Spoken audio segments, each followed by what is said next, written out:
You could call Ireland's opening match of the Six Nations against France a disappointment, but that might be a bit of an understatement. If anything, the 36-14 scoreline in Paris flattered the visitors, who now face Italy in the Aviva Stadium tomorrow afternoon. Coach Andy Farrell has opted for big changes to the starting team, so what can we expect from the men in green? I'm joined now by rugby pundit and former Irish international Bernard Jackman. Bernard, good morning. Morning.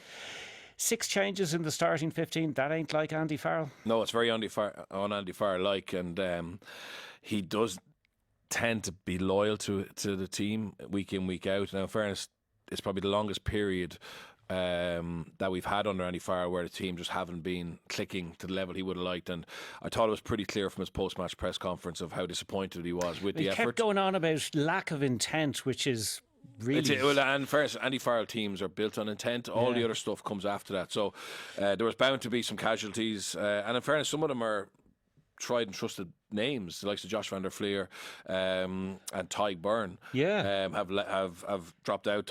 Van der Fleer has lost the place completely in the squad.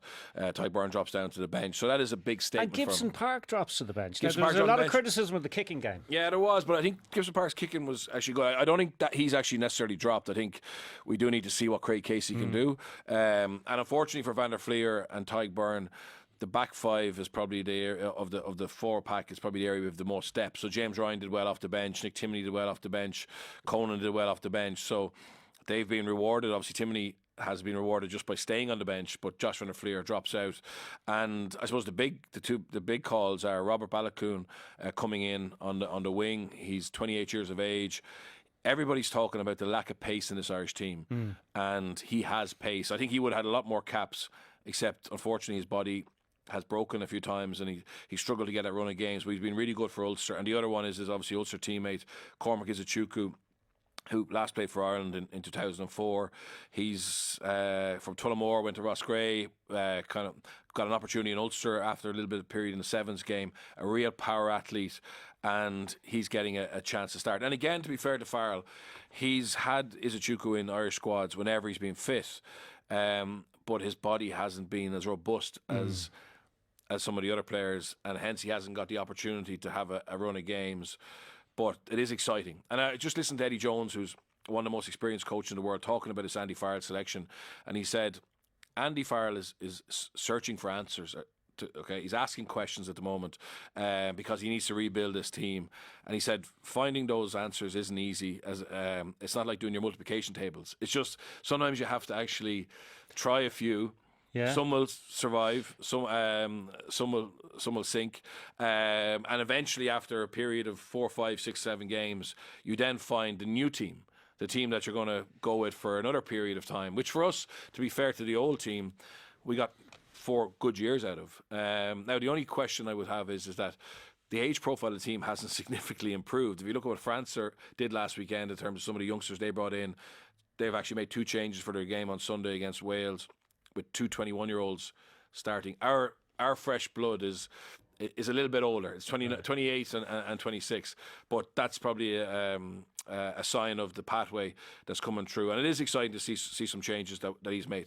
Okay, we shouldn't be too negative, I suppose. A lot of things actually went right in Paris, things we were discussing in advance of the game. The scrum held up well, the line out was good, discipline was much improved. So it is difficult, but let's accentuate the positive. Yeah, and he'd be very frustrated because he would have focused so much on those areas, and they would have believed if we get those right, we actually have a great chance of winning. And it's nearly more demoralising the fact that we got the basics of the game, the fundamentals of the game right, and yet we looked outclassed.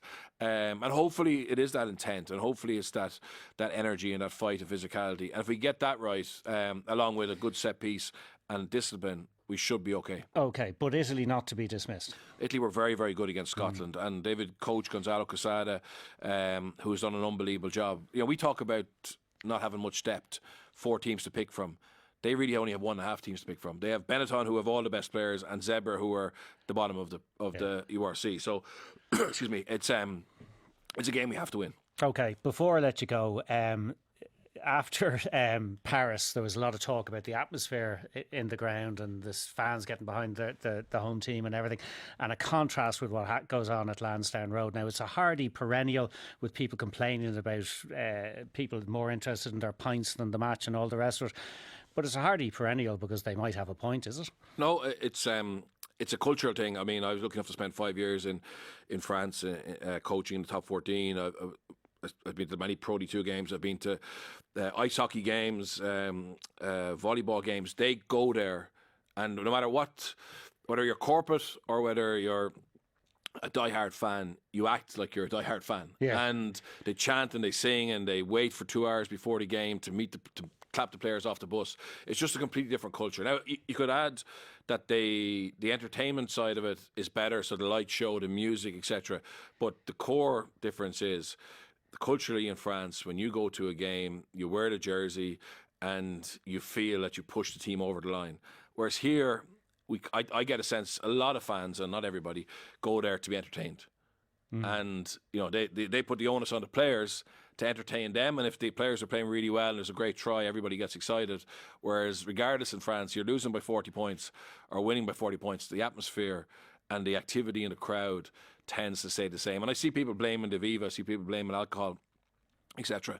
But generally, I think it's a cultural thing. In Irish rugby, in GA games and soccer games, it's not the same. But in Irish rugby, we tend to be quite reserved. Yeah, reserved. Yeah. Yeah. Okay. I know Leinster have done a lot with. They have former player Mike McCarthy along with mascot Leo the Lion doing a pre-match warm-up. You've seen it, of course.